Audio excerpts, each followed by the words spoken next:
You are listening to Adulting with Ebony, a podcast for the awesome weirdos, creatives, seekers, healers, space holders, and personal development veterans who are ready to self-actualize and take their unique magic to the next level.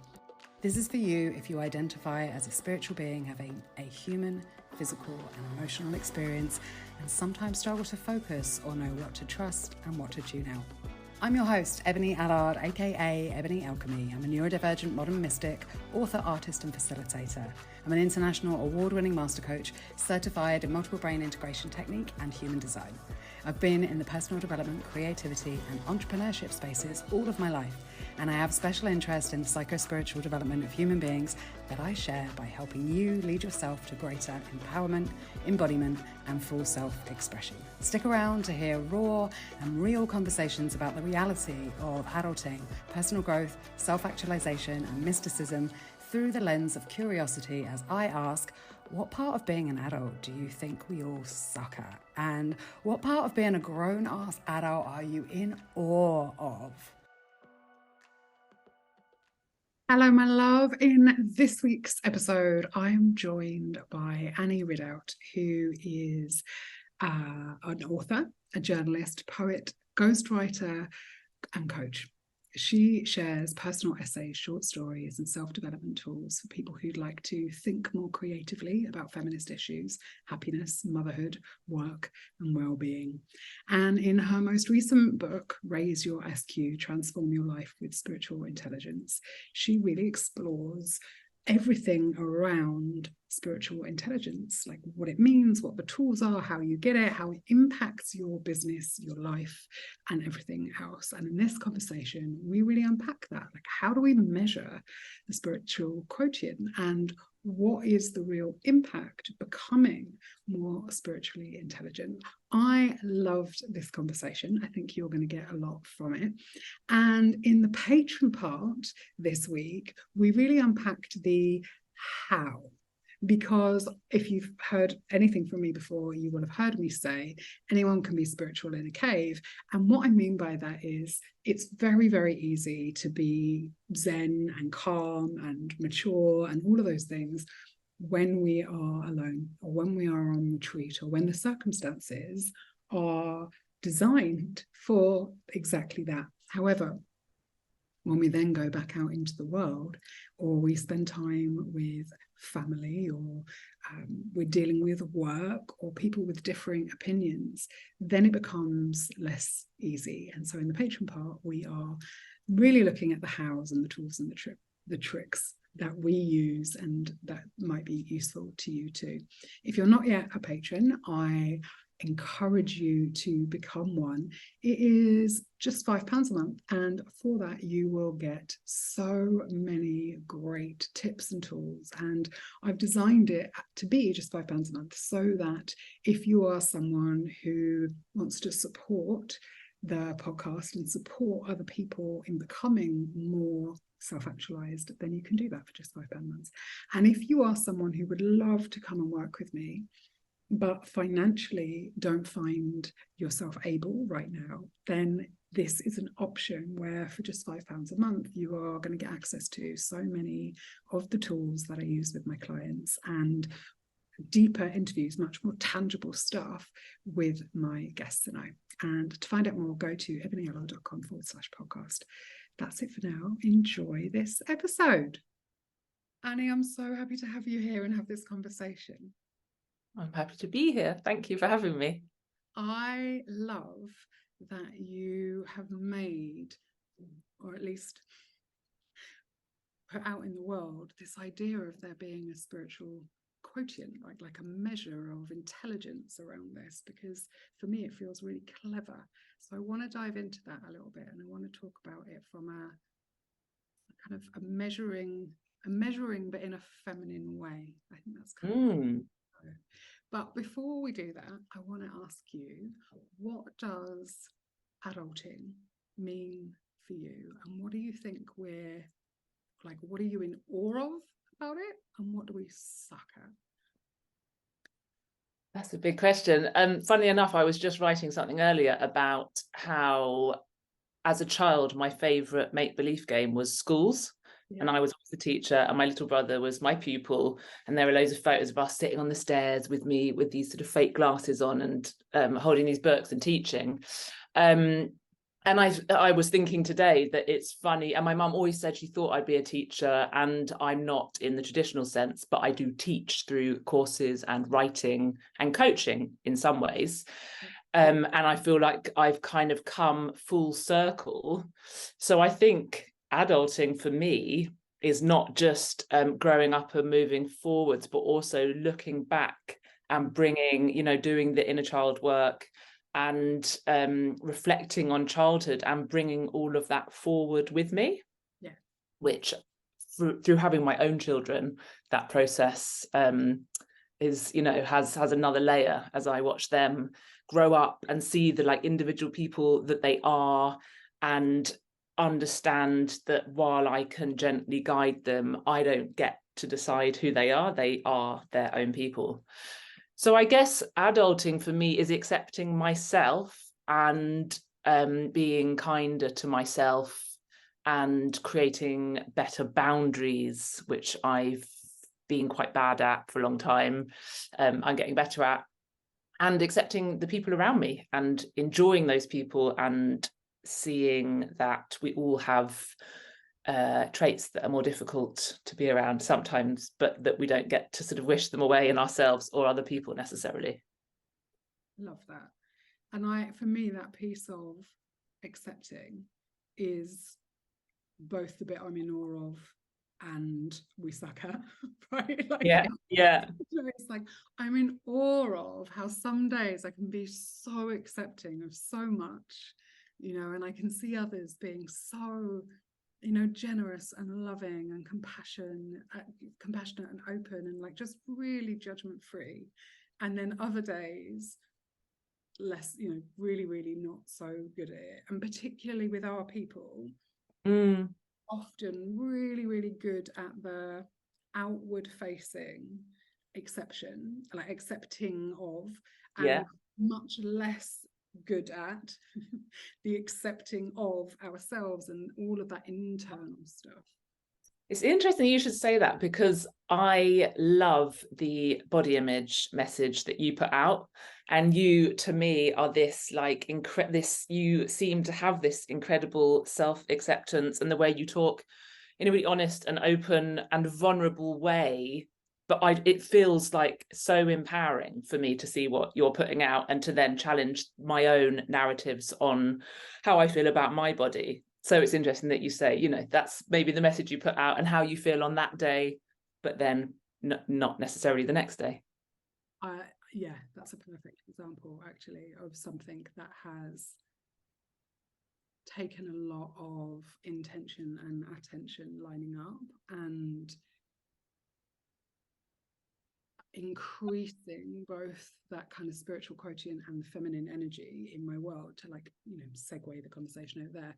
That would have been possible, while I was measuring myself with a very masculine measuring stick, very much around the numbers, both in terms of how much I weigh or what size I'm wearing or how much money there was in my bank or all of those things. The acceptance that I had was minimal because nothing I did was ever enough and I was always too much. And the shift for me that people are now seeing on the outside, and that acceptance or the vulnerability and the strength, all of that is a direct result of this kind of internal work around acceptance. Yeah, it's powerful. Yeah. So I'm curious about how, if we're using spirituality as a quotient, or we're saying we can increase our awareness or intelligence, where did that come from and how does one measure?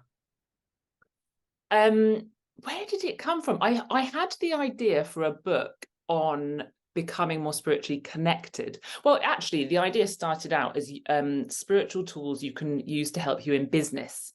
And maybe it started as a more kind of masculine growth, success metric thing.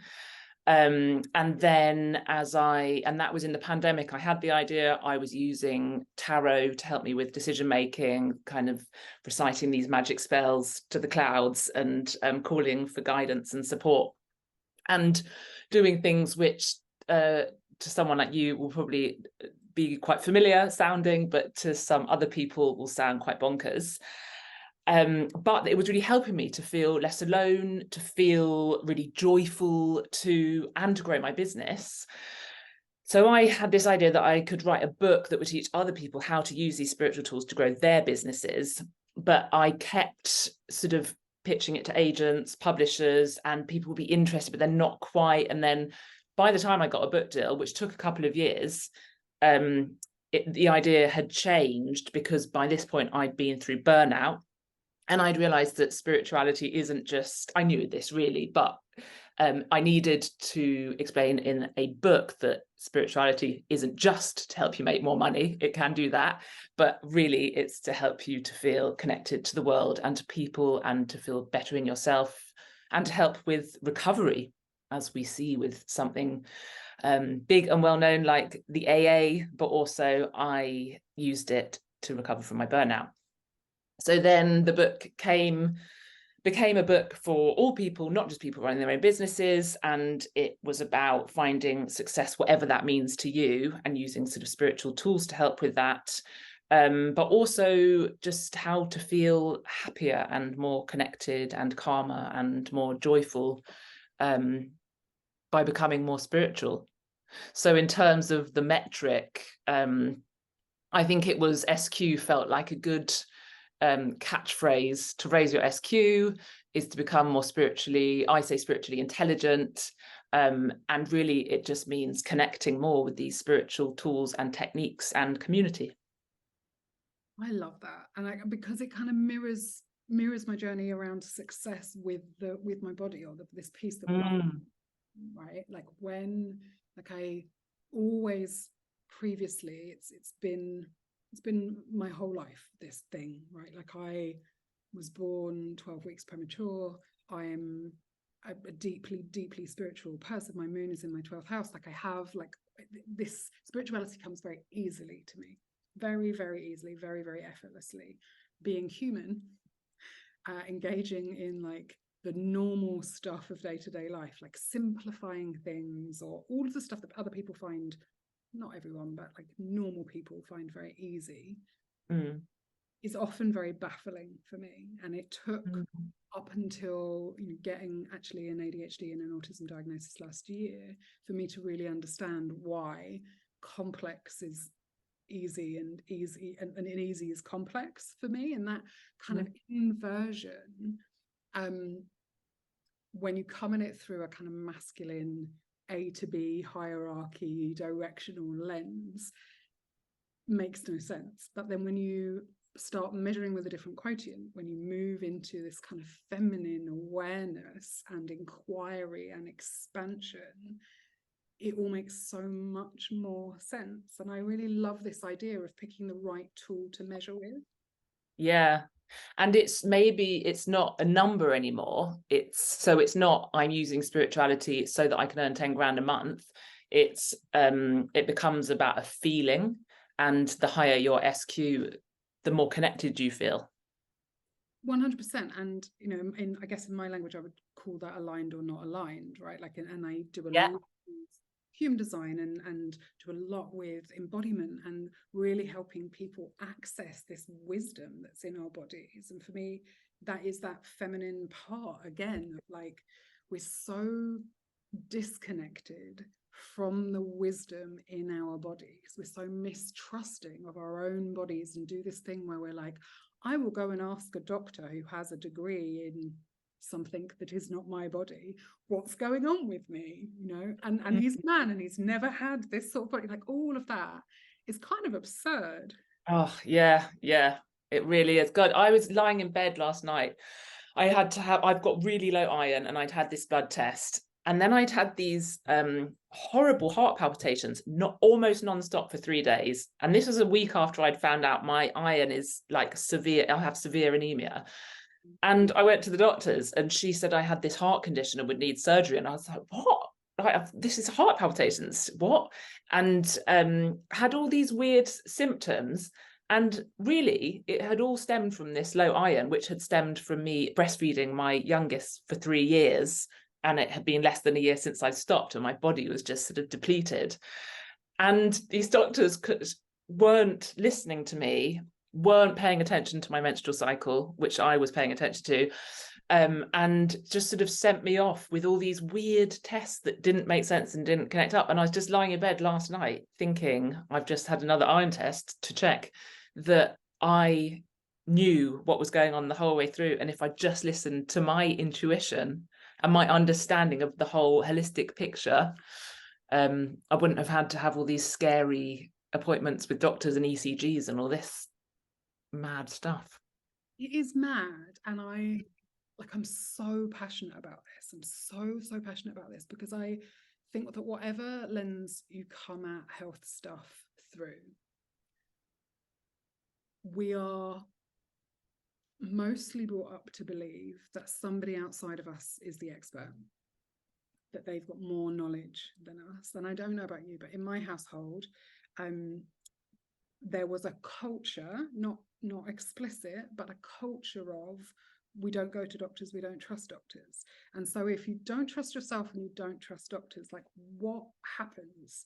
We just don't have trust of body, right? And every time something's wrong, it's scary, rather than it being an invitation into deepening connection. Oh yeah, that's so interesting. I was sort of sent to the doctor, and there was a trust in mainstream medicine. But I was just thinking, when I wasn't getting pregnant, when I wanted to have my first baby and it wasn't happening, I first went to have hypnotherapy, acupuncture, all these different therapies, and then and then CBT, actually, actual therapy, that, in that sense. And she said to me, do you think you should go and have a check, a sort of a scan, just to make sure? And it hadn't occurred to me to check that my parts, it felt like such a spiritual block that I wasn't conceiving, rather than a medical block. For me, it's a very personal journey. And I did go and get checked, and everything was fine. But it was, I feel, the combination of all these spiritual practices that helped me to then conceive my baby, perhaps teamed with the scan showing there wasn't anything obviously wrong. So perhaps I'm more drawn to the less conventional diagnosis or exploration. Maybe there is a spiritual quotient in intelligence involved in that, right? Like, for me, where I would love to see us get to is this place where we trust ourselves and then intuit, like, what kind of an expert do I need? Because we still need people who've got their 10,000 hours, right? Like, when people come to work with me, I'm not the expert on them. I'm really good at pattern spotting, really good at mirroring, really good at hearing what you're not saying. Like, I have all of my unique special gifts, but you, right? Like, or at least it's a journey together. It's a collaboration. What I have got on my side, if you like, or what I bring, is this specialist subject, this area where I have read, slept, moved, breathed, been to 1,000 different workshops and like, I have all of this knowledge which I can bring into the relationship. And I had this long-standing journey with jaw and hips being out of alignment, which happens for an incredible amount of women. And I started at the bottom of my body, and I went to 1,000 chiropractors and osteopaths and body workers and like just all of these people, and was spending a lot of money and not getting, none of it was a waste, and it's really helped me understand and become more in tune with my body. But eventually I started to look at my jaw more and more and intuit, okay, there's something going on in my TMJ, and like, there's something going on in here. And I found this incredible dentist. Most of the dentists I went to were just like, tell me why you're here again. Like, there's nothing wrong with your teeth, right? And I found this incredible dentist who gets it. And he is a biological dentist, he's a holistic dentist. He's actually going to come on the podcast at some point. and he's really, really incredible, because for him, he is an expert in that side. So I can go and I can say, this is what it feels like. Can you verify this, or tell me, like, what can you see with your expertise and experience that I can't? And he was able to show me, and together we've managed to shift and change some really, really powerful stuff in my jaw, and then the implications of that throughout my body have been amazing. But that's what I love everyone to get to, with this kind of magic and science, or the esoteric and the spiritual and the science. Like, to me, that intersection is the place that's fascinating, and that we need to be developing our intelligence more. Oh yeah, it's so interlinked. I'd seen you talk about your dentist on Instagram, actually, and found it really interesting, because people don't often speak in a positive way about the dentist. It's this, actually, I've had a few conversations lately with people who love going to the dentist because it feels like they're really fixing something. So yeah, that's nice to have that spin on it. You were making me think about, in my book, I interviewed a doctor, Louise. She's in Amsterdam, and she trained as a medical doctor, and she was a scientist and was sort of at the top of her game at Harvard, and then just looked around and was like, everyone here is so unhealthy and so miserable. We are scientists.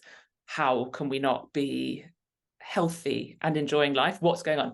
She quit, which was a massive deal, and set up a holistic practice, and now she works with women. And when they come in, she said she looks first at the body and the nutrients and the gut health, and then the mind, mental health, where are they mentally? And then spiritually, she said so often they'll get to the end of the sessions and they'll say, I've realized I'm in the wrong career. And the reason for their chronic illness is that they're in the wrong career. And it's just so amazing the way it can all link up. Oh, I love that. I got complete chills. It is, I have so many clients, actually. I go through spates of collecting people. For a little while, all of my clients were accountants. And at the moment, a lot of them are doctors or ex-doctors who are moving much more into this kind of medicine woman, shamanka kind of. And, you know, that kind of medicine doctor, or the kind of shamanka question of, but are you having, you know, are you dancing? Are you having fun? Like, you know, all of that. I really just wish, and I long for, and I am envisioning a new earth where that is part of holistic health, right? You know, when we go, it isn't just physical, but it's physical, intellectual, emotional, and spiritual, that we're getting this 3D picture of what's going on for someone, and really understanding the impact of all of it and how it links together. Yeah.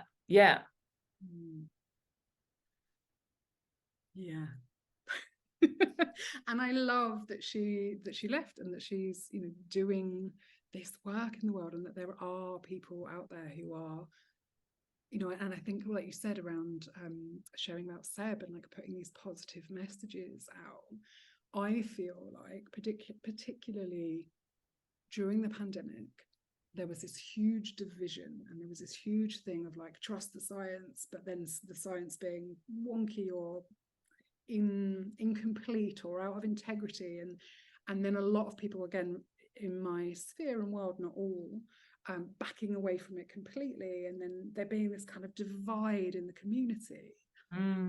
Really hope that we get to navigate through that with a little, I don't know, with a little SQ, right? Of like trust and vulnerability being the norm, and people being able to share their journeys and being allowed to change trajectory or change their mind about data, or, you know, that kind of thing.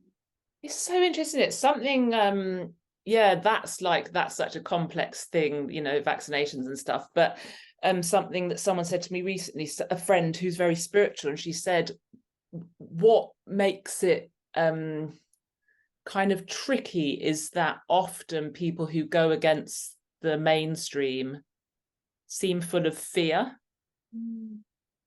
There seems to be, not all people, there seems to be, within kind of what some people would call conspiracy theories, within that space, there's a lot of fear, and it's not a kind of open, trusting conversation. And I got into one with a family member recently. In fact, I didn't. I observed other people. I decided I couldn't be bothered to go there. But yeah, it's fear, and then it's maybe arrogance. It brings in so many different things. And for me, I see that on both sides, right? Like I see Yeah. that on the other side too, on the kind of, this is the, you know, the data, facts, you know, fear, that coming from fear as well, right? And Yeah. there's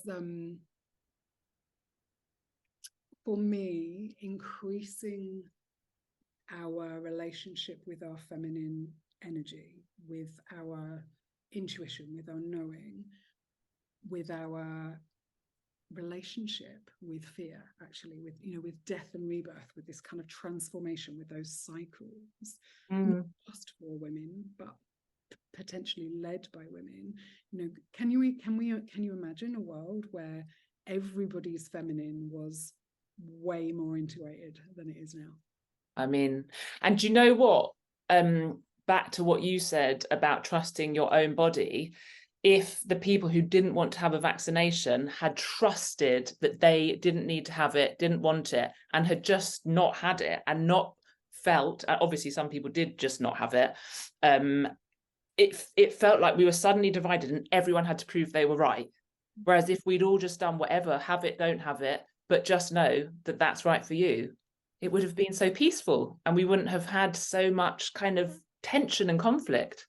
100%. And I feel like the crumbling of the I'm going to say patriarchy, but I really mean the kind of the shadow parts of masculinity that are ready perhaps to be transformed in some way, needed us to be divisive, right? Like to, and I for me, this part of human history is around learning to live with nuance and learning to hold more than one truth, and to not be like, well, if you think, like this black and white thinking of like, well, if you think that, I can't be your friend anymore, right? Like that. Yes, exactly.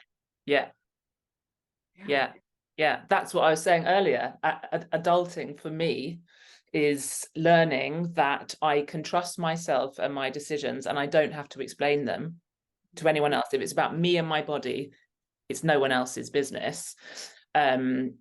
And also other people. And, you know, I have friends with so many different beliefs on so many different things, and that's fine. And we can connect on some things and not on others. And sometimes it's a good debate and sometimes we don't touch it. Yeah, I really love that. I feel like that's a really great place to kind of wrap up this part of the conversation, actually. And I really get that. And actually within so I was one of those people who didn't have the vaccination and who didn't feel like I needed to tell the whole world about it.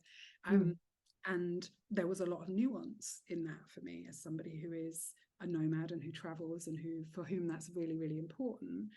Freedom within my body was greater than the freedom of traveling.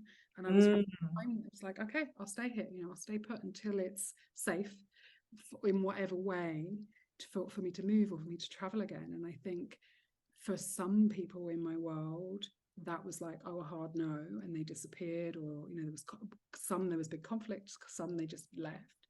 And within my family, which made me really understand the level of spiritual intelligence within our, you know, collective, you know, we were really able to disagree, have different opinions, and for that not to impact our relationship. So I was really proud. That's amazing. Is there anything else that you feel like you want to add that we haven't touched on around this subject before we disappear into the patron part, where I'm going to ask you one more thing?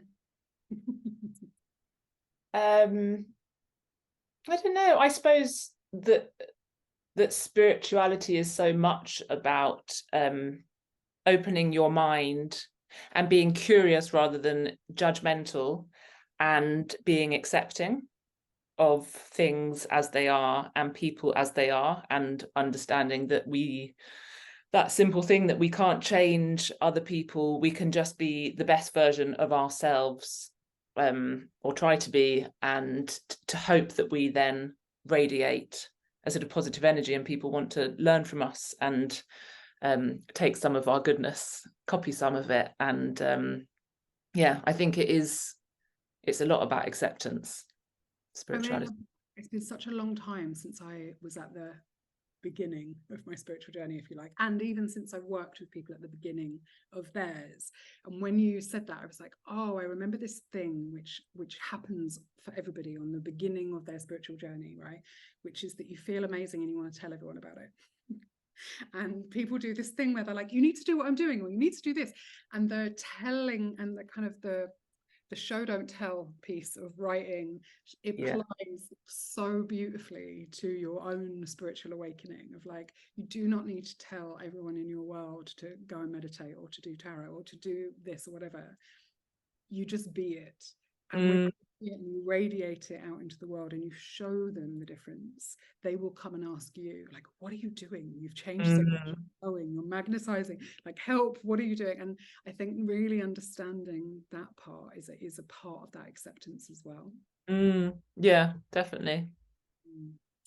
Thank you so much. In the Patron part, I'm gonna, having said the like, don't tell them how, I would love to talk a little bit about the practical and tangible kind of hows of acceptance, because it's all very well for us to say that. It's all very well for me to say show, don't tell, and all of that. And then, you know, Christmas or birthdays or kids or, you know, all of these things that kind of, I love to say anyone can be spiritual in a cave. You know, anyone can be spiritual on retreat or like out in Bali, and then you go back out into your life and stuff triggers you and you then need some tools. So I think we're going to talk about tools and what how to, if that's all right with you. Yeah, I'd love to. Fantastic. I'm going to drop all your links in the show notes, but where is the best place for people to come connect with you or find out more? My Instagram, just my name, Annie Ridout, or my Substack, which is annieridout.substack.com. Fantastic. I will put all of your links in because I know there are many, so people come and find them. I'm trying to reduce. Okay, cool. Well, I'll put all of them in, make it really easy for people to come and find you. Thank you.